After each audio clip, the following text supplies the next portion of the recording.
Hello, I'm Christian Bax, and today I'm going to be presenting on fantasy football and its correlation to sports betting. So I want to establish some history on what sports betting and fantasy football is in the first place. So essentially with sports betting, there's multiple different platforms like DraftKings, FanDuel, and you go on these websites, these platforms, and then you put in money and then you bet on certain performances throughout the game. That could be player performances, that could be the results of the game, it could be something as simple as a coin toss for the Super Bowl. It goes very, very far. There's a lot of things that people have found ways to bet on, and lots of people are willing to bet on them, which is why it's so incredibly popular. But in case you don't know what fantasy football is, it's this game essentially that you have on a similar platform where it's an app or a website, and you essentially just compete with your friends. You create a league, and then in this league you draft players similar to like the NFL draft, and then you pick the players that you want, and then based on their performances in the actual like real life game, then you'll be awarded points and then potentially beat your friends in the game. So I want to talk about what PASPA is, the Professional and Amateur Sports Protection Act of 1992. So this is really, really closely related to how sports betting has become so popular today. According to PASPA, wagering on sports was illegal everywhere except for Nevada, Delaware, Montana, and Oregon. This legislation brought lots of opportunities to Vegas sportsbooks. So this is kind of how Las Vegas and other places outside of Las Vegas became extremely popular for sports betting and like the bookies, like the sports book aspect of it. But this was, the PASPA was finally outlawed in 2018 through the Supreme Court, which is why sports betting is so popular today, because its reach has gone way further than before. It's in more states like Arizona today. It's just completely spread across America because PASPA has been outlawed. And then the history behind fantasy football is very similar, but has a completely different story. The fantasy gridiron football emerged in 1962. So the Oakland Raiders owner created his first football league in 1962. His name is Bill Wittenbach. He went with his friends to a New York City hotel. They all got together. He's a really wealthy Oakland Raiders owner, and they came together and they decided, hey, let's do a fantasy football league together. And it's very similar to the way it is today. However, at that time, the NFL was in a different place. There's the American Football League, and then there's the National Football League. So in this fantasy football league, they had to draft players in both, and then combine them, and then their performances would, the same type of concept. They would get the points, just different leagues. Yeah. So why I chose to research on this topic, I grew up watching football with my dad and playing fantasy football with my dad, so I've had a long connection to the sport and I've loved it for quite some time. But also there's a large increase in interest in fantasy football for me. I see it especially online with my friends, people that I've like watched since I was little, like with fantasy football. They're all starting to like combine their content with fantasy football to also sports betting. So I was kind of curious. I was like, why is that? Why are they doing fantasy football and sports betting now? Maybe there's a potential correlation. And that's why I think you should care as well. There's a very large popularity. It's growing in popularity right now. According to the American Gambling Association, 39.2 million people placed a traditional sports bet in the last 12 months. So a lot of people are placing bets right now. It's very evident that there is a increase in participation in recent years. But the big reason why I think you guys should care is because there's a possibility of a gateway activity to sports betting.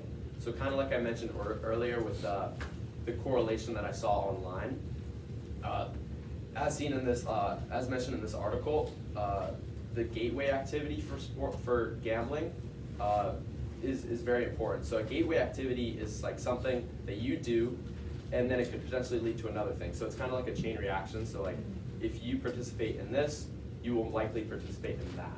It's kind of like, it's just like that. So that's what that article was talking about and why I think you should care. So my actual research question is, does participation in fantasy football have a correlation to an increased likelihood in sports betting with young adults living in Arizona? So my literature review, I have these 3 articles, gambling convergence, examining the impact of fantasy sport participation, and then examining the psychological factors. Those 3 basically made the basis of my whole research as a whole. So they helped determine my gap, and they also helped determine some of the statistics that I needed to continue going on with my research. So they determined that the average age of fantasy football and sports betting participants are in their 30s, and 75% of participants are male. They also, all 3 of them used questionnaires, which was key to determining my method, which I'll talk a little bit about later, but all 3 of them used questionnaires. And they also all agreed that participation was because of gratification, but it was limited by their lack of knowledge, time, accessibility, and interest. So there's a lot of key factors going into this fantasy football and sports betting topic, as you can see. And then going more onto the gateway in the sports betting article, which I think is very, very important to address more. That article was talking about what exactly the gateway was, which I explained, but it also, the article's examining other potential things that could lead into gambling. Specifically, this article was talking about how video games could potentially be a gateway into gambling. Although that's not what this is talking about, it helped create my gap and gave me ideas on how I could progress with my research. So my method, I chose a questionnaire for my method, but I was debating whether or not to use an interview. The reason why I chose a questionnaire was actually because there is so many participants in fantasy football that I know, like here at Brophy, that I want to be able to include in my sample. With an interview, this would not be possible since there would only be a select number of people, 3, 4, 5, maybe like even less. So getting the questionnaire would get the broadest, it would encompass the largest sample. So I thought that was the best, and it was also supported by the research. The Pearson correlation coefficient is also key to my data analysis. My questions are structured exactly like one of the articles that I'm going to show you in the next slide. But the way that they're structured allows me to be able to do this Pearson correlation coefficient, which will help me tell if there is a correlation between the 2 questions. So my plan for this research was to go in, do this questionnaire, get my participants, and then after getting all the participants, there would be these preliminary and post questions. So at the very beginning of my questionnaire, there's 2 questions. It's very, very simple. It just asks, do you participate in sports betting? Do you participate in fantasy football? And then once those are determined, if you answered yes to both of them, then you will go on and then you'll do the post questions. And the post questions is really, it's where it gets interesting. That's where like the really interesting questions are, and that's what helps determine the Pearson correlation coefficient. And I can go on with there.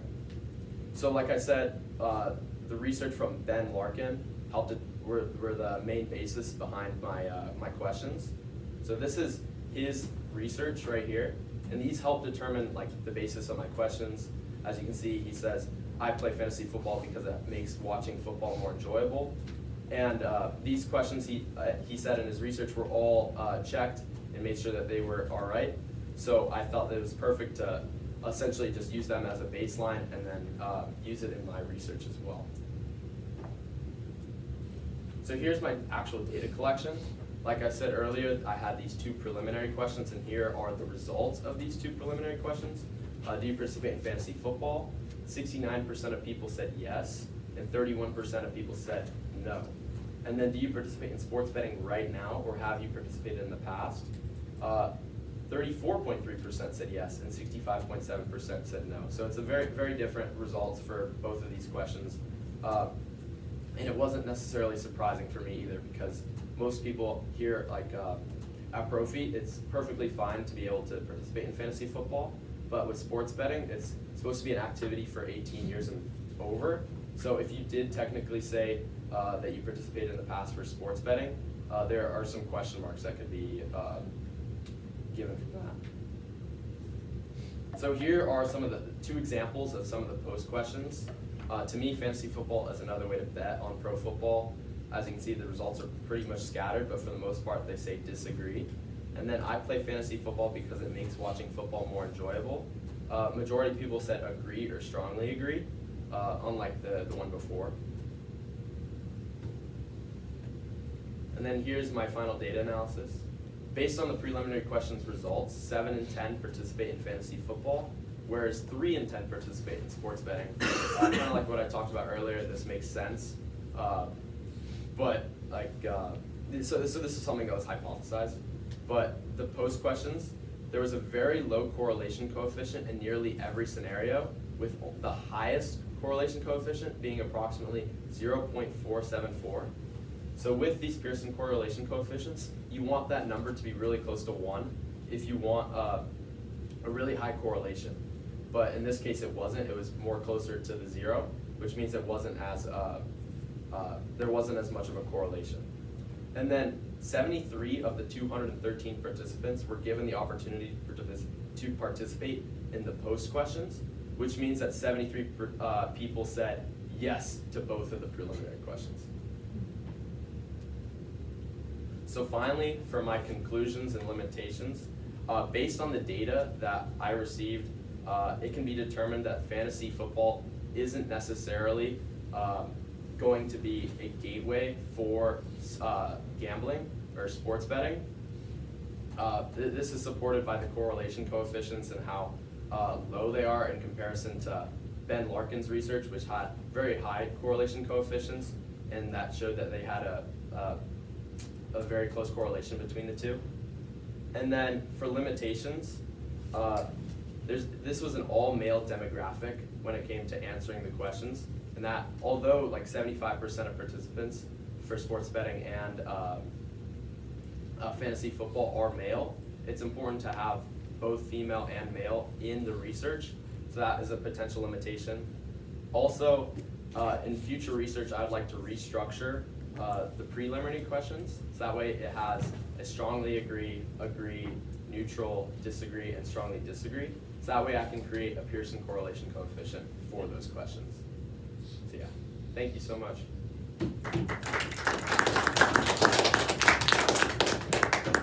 Thanks, Christian. The panel has some questions for you, then we'll wrap up. Christian, how did the choices you made when designing or implementing your research method impact your research process? So I think the key thing about my research process that was like changed from my method was like the difference between an interview and my research questionnaire. If I'd gone the path and did the interview, I would have completely changed how I was going like for the future. Like if I had those, I wouldn't have been able to do the Pearson correlation coefficient. The entire like population would be very, very small, and I just wouldn't have been able to get as much data as I collected here. My question will be the real world implications and consequences of your research. Okay. I would say based on like everything, like all the data that I collected, like fantasy football is getting incredibly, incredibly popular. So if it was a potential gateway into gambling, I think that's really important for like teens my age. Like if that is a gateway, is this potentially a problem for parents? Should they have a concern that like if their kid's playing fantasy football, does that mean like they're gonna be like a sports bettor when they're older? Like I think that's really important because it's a decision that needs to be made by the participant and like the parent. Kids my age should care, and like so should you. Yeah. What was the most important research skill you developed as a result of this process, and how might you apply it to future endeavors? For me personally, I think it was learning how to do a Pearson correlation coefficient. Based on everything I've learned in this class, like statistics, they're going to have a lot of real world applications later. But I had never dealt with the Pearson correlation coefficient before, and learning how to do it and putting it into my research, it was pretty difficult, but once I figured it out, it made sense.